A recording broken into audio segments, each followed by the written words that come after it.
saya Chandra Diha Utami akan menjelaskan tentang biografi dari Baqir Al-Sadr. Nama lengkapnya yaitu Baqir Al-Sadr Asy-Syahid. Lahir pada tanggal 23 Zulqa'dah 1343 Hijriah. Berasal dari suatu keluarga terkenal dari sarjana-sarjana Syiite dan para intelektual Islam. Di usia 20 tahun, Baqir Al-Sadr telah menjadi mujtahid mutlak dan kemudian menduduki jabatan di otoritas tertinggi Marja. Perhatian intelektualnya sangat tajam, menginspirasinya untuk mendalami beberapa ilmu lainnya seperti filsafat kontemporer, sosiologi, hukum, ekonomi, dan sejarah. Sadr juga terus menyalurkan perhatiannya tentang kehidupan ekonomi umat Islam. Selanjutnya, karya dari Baqir Al-Sadr yaitu terdapat 2 buku. Yang pertama berjudul Falsafatuna, dan yang kedua buku yang berjudul Iqtisaduna. Iqtisaduna itu membahas tentang analisis atau perbandingan dari sistem ekonomi Islam. Selanjutnya, saya akan membahas tentang pemikiran ekonomi dari Baqir Al-Sadr. Jadi pemikiran ekonomi dari Baqir Al-Sadr itu dibagi menjadi beberapa kelompok. Yang pertama, yaitu tentang definisi ekonomi Islam. Yang kedua, tentang karakteristik ekonomi Islam. Yang ketiga, tentang teori produksi. Yang keempat, tentang teori distribusi. Dan yang kelima, tentang tanggung jawab pemerintah dalam ekonomi. Di sini saya akan membahas tentang definisi ekonomi Islam.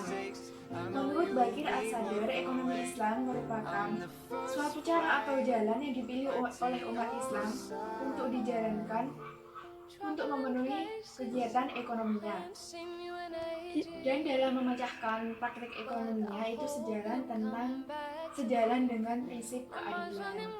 Doktrin ekonomi dari Baqir Al-Sadr yaitu keadilan merupakan kedudukan yang paling tinggi.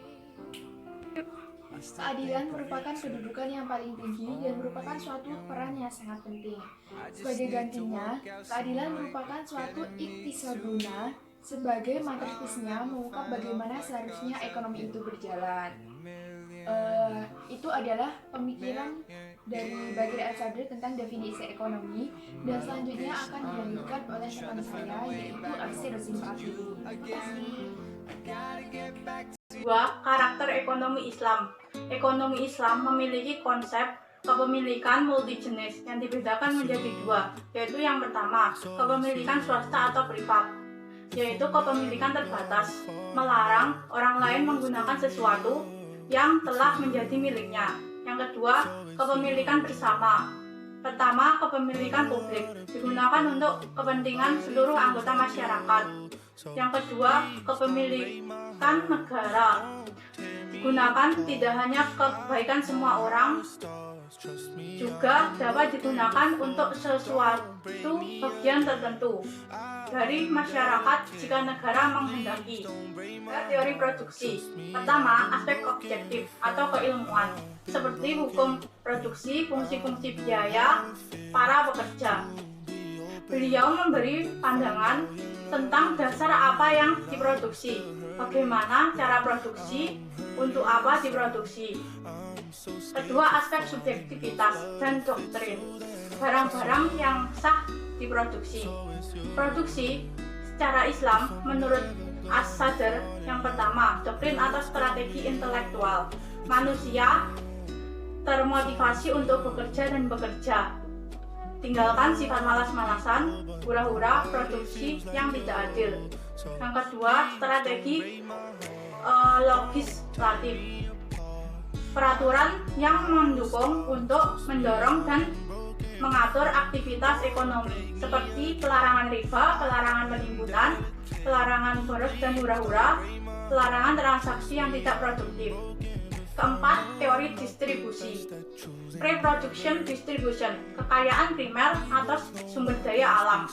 Beliau mengkritik kapitalisme dalam mengabaikan masalah produksi, karena hanya memikirkan post production distribution saja.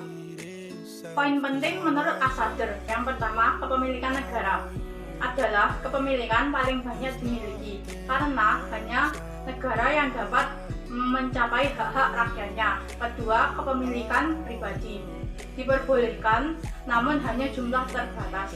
Dan situasi tertentu. Ketiga, kepemilikan antar pribadi, dibatasi hak orang lain.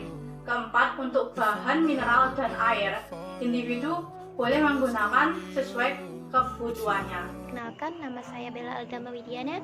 Di sini saya akan melanjutkan penjelasan tentang pemikiran ekonomi menurut Muhammad Baqir As-Sadar yang sebelumnya sudah dijelaskan oleh Chandra Dia Utami dan Elsie Rojim Pratiwi.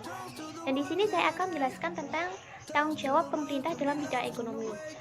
Menurut Baqir As-Sadar, tanggung jawab pemerintah dalam bidang ekonomi memiliki fungsi beberapa tanggungan, yaitu tersedianya penyediaan akan jaminan sosial terhadap masyarakat, kemudian berkenaan dengan adanya keseimbangan sosial dan adanya intervensi pemerintah dalam bidang ekonomi. Oke, kemudian yang pertama, saya akan menjelaskan jaminan sosial di tengah-tengah kehidupan masyarakat. Menurut Baqir As-Sadar, jaminan sosial di tengah-tengah kehidupan masyarakat memiliki dua hal, yakni negara harus memberikan kesempatan yang luas kepada masyarakat untuk melakukan kerja produktif, sehingga masyarakat bisa memenuhi kebutuhan hidupnya dari kerja maupun usahanya sendiri. Kedua adalah didasari atas kenyataan bahwa setiap individu memiliki kemampuan yang berbeda-beda. Kemudian yang kedua adalah mewujudkan keseimbangan sosial. Menurut Baqir As-Sadar, mewujudkan keseimbangan sosial itu ada dua asumsi. Yang pertama adalah fakta kosmik. Menurut beliau adalah salah satu fakta yang tidak bisa diingkari oleh siapapun, bahwa setiap individu secara alamiah memiliki bakat dan potensi yang berbeda-beda. Maka perbedaan tersebut dinamakan dengan strata sosial. Kemudian yaitu fakta doktrinal. Fakta doktrinal adalah hukum distribusi yang menyatakan bahwa kerja adalah salah satu instrumen dalam kepemilikan pribadi yang dalam kepemilikan pribadi yang membawa konsekuensi atas segala sesuatu yang melekat padanya. Maka menurut Baqir As-Sadar, konsep keseimbangan sosial itu harus didasari dengan dua fakta dasar di atas. Kemudian saya akan menjelaskan yaitu perekonomian menurut Baqir As-Sadar di Irak. Kementerian Agama di Irak menyarankan beliau mendirikan Hizb al-Dakwah al-Islamiyah, yaitu sebuah partai yang bersama-sama membawa pemilik agama dan pemuda bangsa yang bertujuan untuk melawan gelombang dari sosialisme Ba'ath yang dikendalikan politis di tahun 1958. Beliau adalah seorang sarjana dan seorang ulama dan seorang guru dan tokoh politik. Selanjutnya, kemudian Muhammad Baqir As-Sadar itu adalah seorang mujtahid pada usia 30 tahun. Beliau adalah seorang pemikir yang terkemuka.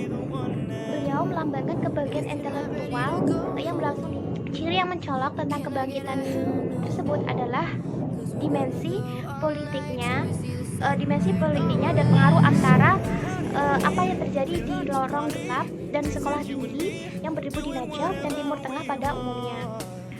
Peristiwa pengeksekusian Sadar dengan saudara perempuannya yang bernama bin Al-Huda pada tanggal 8 April 1980 yang merupakan titik puncak tantangan dalam Islam. Dengan meninggalnya Sadar, Irak kehilangan aktivis Islamnya yang paling penting.